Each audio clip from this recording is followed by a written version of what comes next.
Assalamualaikum warahmatullahi wabarakatuh. Halo, perkenalkan nama saya Tania Oktarianti. Saya dari kelas 10-9. Saya di sini ingin menjelaskan tentang keanekaragaman hayati. Pertama, ada pengertian keanekaragaman hayati. Keanekaragaman hayati ialah keanekaragaman di dalam makhluk hidup dari semua sumber, termasuk diantaranya daratan, lautan, dan ekosistem perairan lain, serta kompleks-kompleks ekologi yang merupakan bagian dari keanekaragamannya, mencakup keanekaragaman di dalam jenis, antar jenis, dan ekosistem. Secara garis besar, keanekaragaman hayati ini dibagi menjadi 3 tingkat, yaitu keanekaragaman tingkat gen, keanekaragaman tingkat spesies, dan keanekaragaman tingkat ekosistem. 1. Keanekaragaman tingkat gen. Keanekaragaman gen adalah variasi atau perbedaan gen yang terjadi dalam suatu jenis atau spesies makhluk hidup. Keanekaragaman genetik dikendalikan oleh gen-gen dan faktor lingkungan. Peningkatan keanekaragaman gen dapat terjadi melalui hibridisasi atau kawin silang antara satu spesies yang berbeda sifat atau melalui domestikasi. Keanekaragaman gen pada organisme dalam satu spesies disebut varietas atau ras. Contoh keanekaragaman hayati tingkat gen pada tumbuhan atau flora: padi Oryza sativa dengan varietas padi rojo lele, padi ciherang, padi ciliwung, dan lain-lain. Mangga Mangifera indica dengan varietas mangga arum manis, mangga mana lagi, mangga golek, dan lain-lain. Durian Durio zibetinus dengan varietas durian petruk, durian bawor, durian montong, dan lain-lain. Contoh keanekaragaman hayati tingkat gen pada hewan atau fauna. Pertama ada anjing, Canis familiaris dengan ras anjing Golden Retriever, anjing Bulldog, anjing German Shepherd, dan lain-lain. Kucing, Felis catus dengan ras kucing anggota, kucing Persia, kucing Sphinx, dan lain-lain. Sapi, Bos taurus dengan ras sapi Bali, sapi Madura, sapi Fries Holland, dan lain-lain. 2. Keanekaragaman tingkat spesies. Keanekaragaman satu ini dapat ditemukan pada komunitas atau kelompok berbagai spesies makhluk hidup dalam genus atau famili yang sama di suatu tempat. Biasanya semakin jauh dari kehidupan manusia, keanekaragaman tingkat spesies pun semakin tinggi, misalnya di hutan. Contoh keanekaragaman hayati tingkat spesies pada tumbuhan. 1. Tingkat genus. Genus citrus misalnya pada jeruk Bali, Citrus maxima, jeruk nipis, Citrus aurantifolia, dan jeruk manis, Citrus nobilis. Juga genus musa pada pisang buah, Musa paradisiaca, dan pisang serat, Musa textilis. 2. Tingkat family. Dibagi menjadi famili Poaceae pada padi, Oryza sativa, jagung, Zea mais, dan alang-alang, Imperata cylindrical, dan familia Zingiberaceae pada kunyit, Curcuma domestica, dan jahe, Zingiber officinalis. Contoh keanekaragaman hayati tingkat spesies pada hewan. 1. Tingkat genus. Dibagi menjadi genus Felis dan genus Bos. Genus Felis diantaranya kucing leopard, Felis bengalensis, kucing rumahan Felis silvestris, dan kucing hutan Felis caus, dan Oenus Bos pada sapi berpunuk, Bos indicus, sapi potong dan perah di Eropa, Bos taurus, dan sapi asli Indonesia Bos sondaicus. 2. Tingkat famili. Dibagi menjadi famili Bovidae pada sapi Bos, dan kerbau Bubalus, dan famili Canidae, serigala atau canis, dan rubah Lycalopex. 3. Keanekaragaman tingkat ekosistem.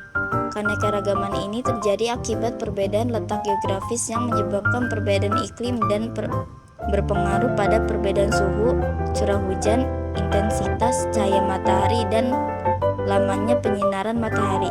Dengan sekian banyak perbedaan tersebut, flora dan fauna yang menempati suatu daerah dan bervariasi pula. Contoh keanekaragaman hayati tingkat ekosistem. 1. Ekosistem lumut.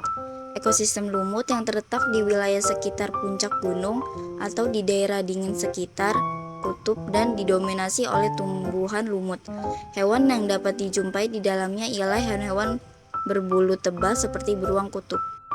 2. Ekosistem hutan konifer.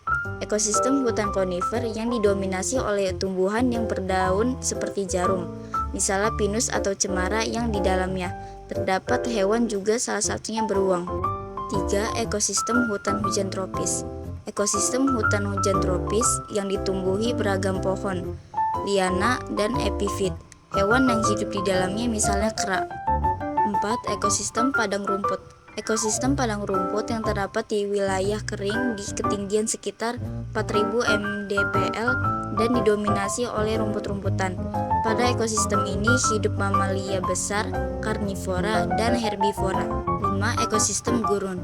Ekosistem gurun yang memiliki perbedaan suhu mencolok antara siang dan malam, angin kencang, iklim panas, dan hujan yang sangat sedikit, serta didominasi oleh kelompok tumbuh xerofit seperti kaktus. Hewan yang dapat dijumpai di dalamnya ada reptil dan mamalia kecil. 6. Ekosistem pantai. Ekosistem pantai yang didominasi oleh formasi Pescaprae dan Barringtonia berbentuk perdu atau pohon. Di dalamnya terdapat serangga, burung pantai, dan lain-lain. Manfaat keanekaragaman hayati. Keanekaragaman hayati sangat penting bagi kelangsungan dan kelestarian makhluk hidup. Keanekaragaman dapat terjadi akibat proses evolusi dan adaptasi. Evolusi adalah perubahan yang terjadi dalam waktu lama yang akan membentuk makhluk hidup berbeda dengan asalnya, sehingga menimbulkan spesies baru. Sedangkan adaptasi adalah proses penyesuaian diri terhadap lingkungan yang berbeda dan akan menghasilkan makhluk hidup yang berbeda pula. Berikut beberapa manfaat keanekaragaman hayati. 1. Menyediakan bahan pangan. Keanekaragaman hayati menyediakan tanaman, ternak, dan spesies laut yang dapat dipanen untuk makanan. Pada dasarnya, semua jenis makanan memiliki bahan yang berasal dari keanekaragaman hayati. Tanpa adanya keanekaragaman hayati yang menyediakan bahan pangan, manusia dan hewan dapat kekurangan nutrisi dan kelaparan. Selama keanekaragaman hayati terjaga, manusia masih memiliki ketahanan pangan dan terhindar dari bencana kelaparan. 2. Menjaga kualitas air. Keanekaragaman hayati dapat menjaga kualitas air dengan memurnikan air dari polutan. Banyaknya tumbuhan juga membantu penyerapan air, sehingga tanah dapat menyimpan lebih banyak air bersih. Tanpa adanya keanekaragaman hayati, kualitas air dapat menurun. Bahkan persediaan air bersih akan turut menurun dan mengakibatkan krisis air bersih. 3. Menyediakan bahan tekstil. Manfaat keanekaragaman hayati selanjutnya adalah menyediakan bahan tekstil atau sebagai sumber sandang manusia. Keanekaragaman hayati menyediakan kapas, sutra, kulit, wol, serat, kulit kayu, bulu hewan, hingga kulit dan sisi hewan yang dapat digunakan sebagai bahan tekstil untuk kebutuhan pakaian manusia. 4. Menyediakan bahan obat-obatan. Ada sekitar 50.000 hingga 70.000 spesies tumbuhan yang digunakan sebagai bahan obat-obatan modern. Selain bahan obat-obatan modern, banyak spesies tumbuhan juga yang digunakan sebagai obat-obatan tradisional, sehingga dapat dikatakan bahwa keanekaragaman hayati bermanfaat untuk menyediakan bahan baku pembuatan obat-obatan. 5. Penyeimbangan ekosistem. Manfaat keanekaragaman hayati yang paling penting adalah menyeimbangkan ekosistem. Setiap spesies memainkan peran penting dalam ekosistem. Hilangnya spesies kunci dapat mengakibatkan terganggunya ekosistem yang berdampak buruk bagi semua makhluk hidup dan berujung pada musnahnya ekosistem tersebut. 6. Menyediakan mata pencaharian. Keanekaragaman hayati dapat menggerakkan roda ekonomi karena menyediakan berbagai jenis mata pencaharian.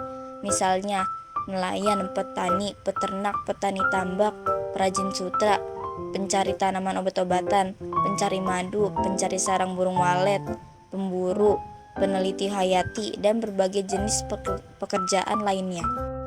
7. Sumber ilmu, pengetahuan, dan teknologi.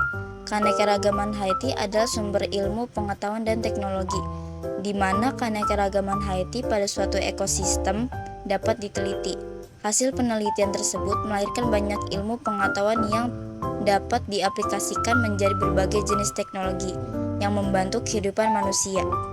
Dan yang terakhir, kesimpulan. Keanekaragaman hayati adalah suatu istilah pembahasan yang mencakup semua bentuk kehidupan yang secara ilmiah dapat dikelompokkan menurut skala organisasi biologisnya, yaitu mencakup gen, spesies, tumbuhan, hewan, dan mikroorganisme serta ekosistem dan proses ekologi di mana bentuk kehidupan ini merupakan bagiannya.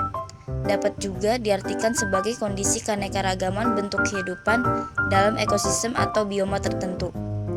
Keanekaragaman hayati seringkali digunakan sebagai ukuran kesehatan sistem biologis.